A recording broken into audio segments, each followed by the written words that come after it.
Bonjour à tous et merci de choisir France 24 pour vous informer. L'ultimatum d'Israël aux Palestiniens pour évacuer le nord de la bande de Gaza a donc pris fin. Une nouvelle offensive israélienne semble imminente. Et on en reparle avec notre invité, le général Dominique Trinquant, ancien chef de la mission militaire française auprès des Nations Unies. Bonjour général, merci d'être avec nous sur France 24. Benyamin Netanyahou, le Premier ministre israélien, a galvanisé tout à l'heure ses troupes en leur demandant de se tenir prêtes, je le cite, pour la prochaine étape.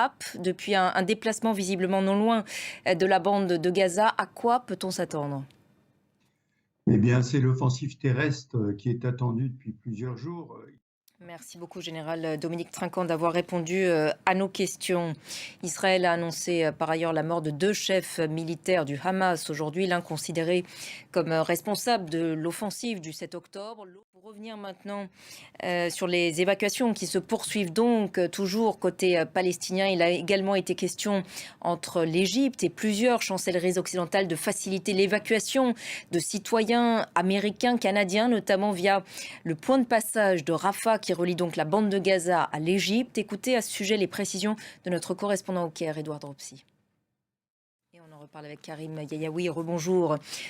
Karim, on va revenir avec vous sur ces craintes, donc aujourd'hui plus que jamais, d'une escalade régionale après donc ces propos du chef de la diplomatie iranienne, toujours en visite à Beyrouth, qui depuis l'ambassade d'Iran à Beyrouth a tenu des propos pour le moins inquiétants. Plutôt inquiétant, en effet. Il souligne qu'on est en train d'atteindre peut-être un point de non-retour.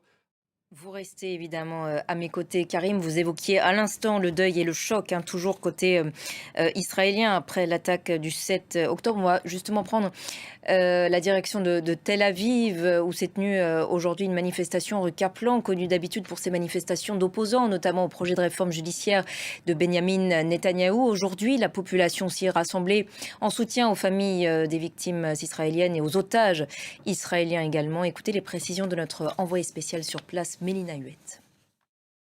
Karim, angoisse toujours donc aujourd'hui évidemment en Israël sur le sort des otages israéliens, d'autant que le Hamas affirme qu'un certain nombre d'entre eux a été tué dans les bombardements israéliens. C'est tout à fait possible qu'un certain nombre d'otages aient péri dans les bombardements. Merci beaucoup Karim. On va maintenant revenir sur les craintes d'une escalade régionale avec notre correspondant à Beyrouth, Serge Berberi. Bonjour Serge. On va tout d'abord revenir avec vous sur ces nouveaux échanges de tirs aujourd'hui à la frontière libanaise. Effectivement, à l'heure où l'on se parle, un calme précaire règne à la frontière libano-israélienne, mais il y a encore quelques heures, en milieu d'après-midi, la tension était montée d'un cran. Selon la force onusienne déployée dans le secteur, des échanges de tirs et des frappes ont été enregistrés des deux côtés de la ligne bleue.